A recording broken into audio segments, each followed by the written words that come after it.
Psalm 39. It's in 3 sections. Section 1. I said to myself, I will watch what I do, and not sin in what I say. I will curb my tongue when the ungodly are around me.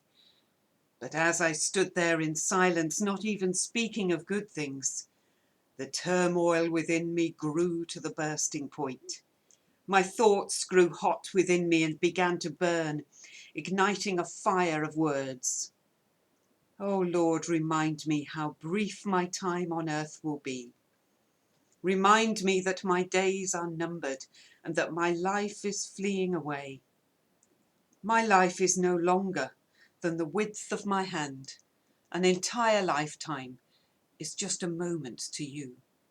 Human existence is but a breath. Interlude. End of section 1. I'm sure we've all had that experience.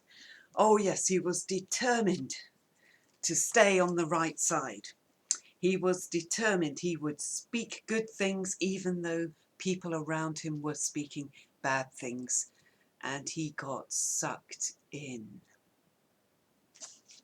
You ever been surrounded by people speaking gossipy, nasty ways, and it's just so hard not to get drawn into it? Reminds me of the Apostle Paul when he looked at his own life, and he said that he really tries to do what is right, but then he says, I don't do it. Instead, I do the very thing I hate.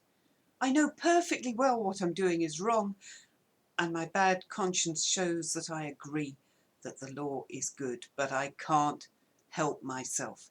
It seems to be a fact of life, he says, that when I want to do what is right, I inevitably do what is wrong. That's Romans chapter 7. We all have that experience. But David then goes on to say, he talks about how small he is and that he really wants to get things into perspective. Section 2. We are merely moving shadows, and all our busy rushing ends in nothing. We heap up wealth for someone else to spend. And so, Lord, where do I put my hope? My only hope is in you. Rescue me from my rebellion, for even fools mock me when I rebel. I am silent before you. I won't say a word, for my punishment is from you. Please, don't punish me anymore. I'm exhausted by the blows from your hand. When you discipline people for their sins, their lives can be crushed like the life of a moth. Human existence is as frail as breath. Oh yes, he says, I'm just a small thing. And you are so large, Lord. Help me to get things into perspective. And then the final short section. Hear my prayer, O Lord. Listen to my cries for help. Don't ignore my tears, for I am your guest, a traveller passing through, as my ancestors were before me. Spare me so I can smile again before I am gone and exist no more. Oh yes, Lord, I'm just here for a short time. Help me to make the most of it. The Apostle Paul goes on, after realizing how useless he is in trying to get it right.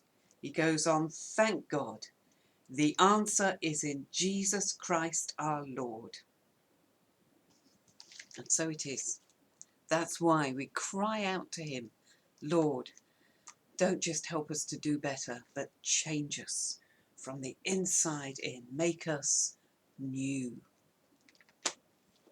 Oh Lord, I thank you that you are so good. You are so big.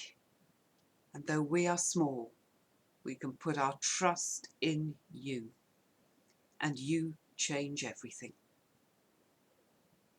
Alone we cannot change ourselves, but you have transforming power.